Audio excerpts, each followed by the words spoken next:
Khalifah keempat terakhir dari Al-Khulafa Ar-Rasyidun, 4 khalifah besar orang pertama yang masuk Islam dari kalangan anak-anak, sepupu Nabi SAW yang kemudian menjadi menantunya. Ayahnya, Abu Talib bin Abdul Muthalib bin Hashim bin Abdemanaf, adalah kakak kandung ayah Nabi SAW, Abdullah bin Abdul Muthalib. Ibunya bernama Fatimah binti Asad bin Hashim bin Abdemanaf. Sewaktu lahir ia diberi nama Haidarah oleh ibunya. Nama itu kemudian diganti ayahnya dengan Ali. Ketika berusia 6 tahun, ia diambil sebagai anak asuh oleh Nabi SAW, sebagaimana Nabi SAW pernah diasuh oleh ayahnya. Pada waktu Muhammad SAW diangkat menjadi Rasul, Ali baru menginjak usia 8 tahun.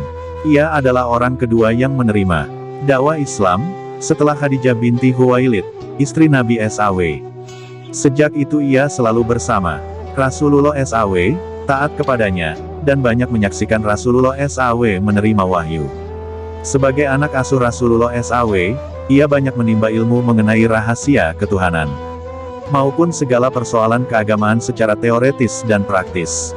Sewaktu Nabi SAW hijrah ke Madinah bersama Abu Bakar As-Siddiq, Ali diperintahkan untuk tetap tinggal di rumah Rasulullah SAW dan tidur di tempat tidurnya. Ini dimaksudkan untuk memperdaya kaum Quraisy, supaya mereka menyangka bahwa Nabi SAW masih berada di rumahnya. Ketika itu kaum Quraisy merencanakan untuk membunuh Nabi SAW. Ali juga ditugaskan untuk mengembalikan sejumlah barang titipan kepada pemilik masing-masing. Ali mampu melaksanakan tugas yang penuh resiko itu dengan sebaik-baiknya tanpa sedikit pun merasa takut. Dengan cara itu Rasulullah SAW dan Abu Bakar selamat meninggalkan kota Mekah tanpa diketahui oleh kaum Quraisy. Setelah mendengar Rasulullah SAW dan Abu Bakar telah sampai ke Madinah, Ali pun menyusul ke sana. Di Madinah, ia dikawinkan dengan Fatimah Az-Zahra, putri Rasulullah SAW, yang ketika itu, 2H, berusia 15 tahun. Ali menikah dengan 9 wanita dan mempunyai 19 orang putra-putri. Fatimah adalah istri pertama. Dari Fatimah, Ali mendapat 2 putra dan 2 putri, yaitu Hasan, Hussein, Zainab, dan Ummu Kulsum yang kemudian diperistri oleh Umar bin Khattab. Setelah Fatimah wafat, Ali menikah lagi berturut-turut dengan Ummu Bamin binti Huzam dari Bani Amir bin Kilab, yang melahirkan 4 putra, yaitu Abbas, Jafar, Abdullah, dan Utsman. Laila binti Mas'ud et-Tamimiyah, yang melahirkan 2 putra, yaitu Abdullah dan Abu Bakar. Asma binti Umair al-Kuimiyah, yang melahirkan 2 putra, yaitu Yahya dan Muhammad. As-Sahbah binti Rabiah dari Bani Jasim bin Bakar, seorang janda dari Bani Taglab, yang melahirkan 2 anak, Umar dan Rukayah. Umamah binti Abi As bin Arab, putri Zainab binti Rasulullah SAW, yang melahirkan 1 anak, yaitu Muhammad. Hanlah binti Jafar al-Hanafiyah, yang melahirkan seorang putra, yaitu Muhammad al-Hanafiyah. Ummu Said binti Urwah bin Mas'ud, yang melahirkan 2 anak, yaitu Ummu al-Husain dan Ramlah. Mahyah binti Imri, al-Qais al-Kalbiyah, yang melahirkan seorang anak bernama Jariyah. Ali dikenal sangat sederhana dan zahid dalam kehidupan sehari-hari. Tidak tampak perbedaan dalam kehidupan rumah tangganya antara sebelum dan sesudah diangkat sebagai khalifah. Kehidupan sederhana itu bukan hanya diterapkan kepada dirinya, melainkan juga kepada putra-putrinya. Ali terkenal sebagai panglima perang yang gagah perkasa. Keberaniannya menggetarkan hati lawan-lawannya. Ia mempunyai sebilah pedang, warisan dari Nabi SAW, bernama Zulfakar. Ia turut serta pada hampir semua peperangan yang terjadi di masa Nabi SAW dan selalu menjadi andalan pada barisan terdepan. Ia juga dikenal cerdas dan menguasai banyak masalah keagamaan secara mendalam. Sebagaimana tergambar dari sabda Nabi SAW, "Aku kota ilmu pengetahuan sedang Ali pintu gerbangnya." Karena itu, nasihat dan fatwanya selalu didengar para khalifah sebelumnya. Ia selalu ditempatkan pada jabatan kadi atau mufti. Ketika Rasulullah SAW wafat, Ali menunggui jenazahnya dan mengurus pemakamannya, sementara sahabat-sahabat lainnya sibuk memikirkan soal pengganti Nabi SAW. Setelah Abu Bakar terpilih menjadi khalifah pengganti Nabi SAW dalam mengurus negara dan umat Islam, Ali tidak segera membayatnya. Ia baru membayatnya beberapa bulan kemudian. Pada akhir masa pemerintahan Umar bin Khattab, Ali termasuk salah seorang yang ditunjuk menjadi anggota Majelis Asyuro, suatu forum yang membicarakan soal penggantian khalifah. Forum ini beranggotakan 6 orang. Kelima orang lainnya adalah Utsman bin Affan, Talhah bin Ubaidillah, Zubair bin Awam, Sa'd bin Abi Waqqas, dan Abdurrahman bin Auf. Hasil, musyawarah menentukan Utsman bin Affan sebagai khalifah pengganti Umar bin Khattab. Pada masa pemerintahan Utsman bin Affan, Ali banyak mengkritik kebijaksanaannya yang dinilai terlalu memperhatikan kepentingan keluarganya, nepotisme.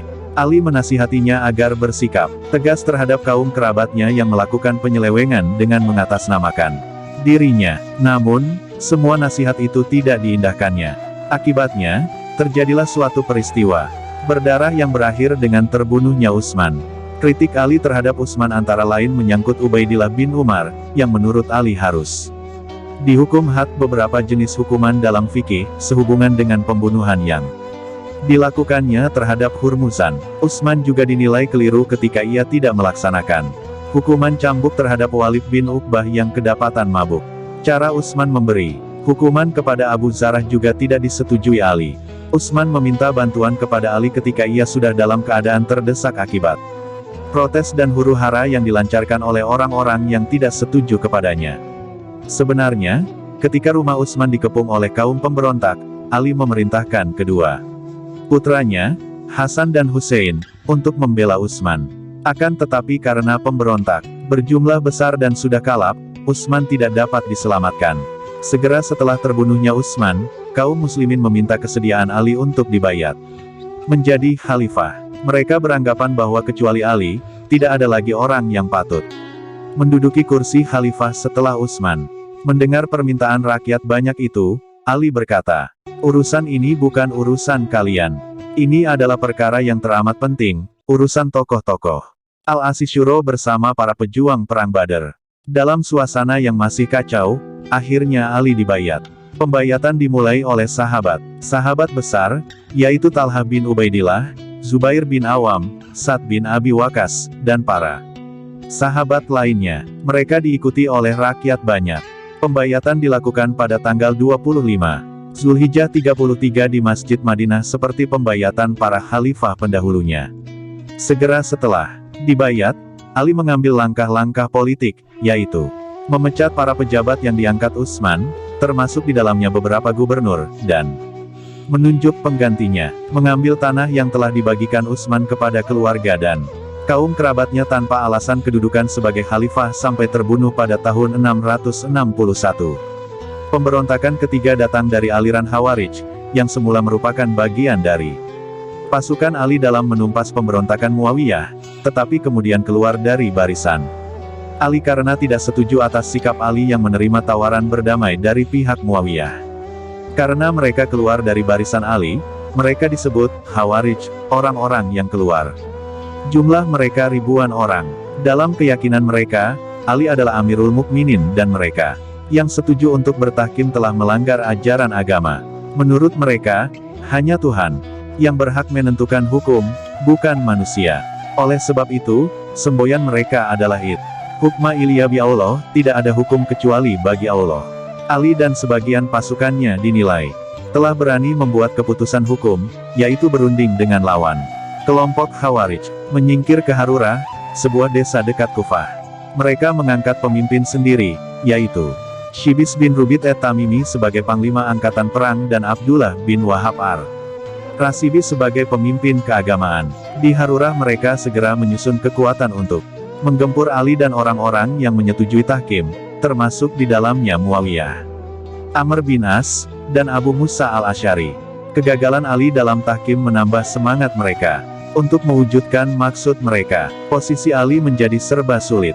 Di satu pihak, ia ingin menghancurkan Muawiyah yang semakin kuat di Syam. Di pihak lain, kekuatan Khawarij akan menjadi sangat berbahaya jika tidak segera ditumpas. Akhirnya Ali mengambil keputusan untuk menumpas kekuatan Khawarij terlebih dahulu, baru kemudian menyerang Syam. Tetapi tercurahnya perhatian Ali untuk menghancurkan kelompok Khawarij dimanfaatkan Muawiyah untuk merebut Mesir.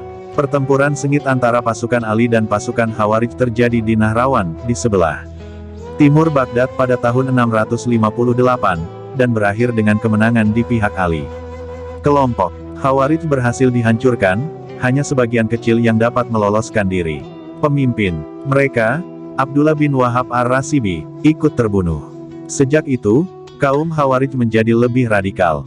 Kekalahan di Nahrawan menumbuhkan dendam di hati mereka. Secara diam-diam kaum Khawarij merencanakan untuk membunuh 3 orang yang dianggap sebagai biang keladi perpecahan umat, yaitu Ali, Muawiyah, dan Amr bin As. Pembunuhnya ditetapkan 3 orang, yaitu, Abdurrahman bin Muljam ditugaskan membunuh Ali di Kufah, Barak bin Abdillah at-Tamimi ditugaskan membunuh Muawiyah di Syam, dan Amr bin Bakar at-Tamimi ditugaskan membunuh Amr bin As di Mesir. Hanya Ibnu Muljam yang berhasil menunaikan tugasnya. Ia menusuk Ali dengan pedangnya ketika Ali akan salat subuh di Masjid Kufah. Ali mengembuskan napas terakhir setelah memegang tampuk pimpinan sebagai khalifah selama lebih kurang 4 tahun.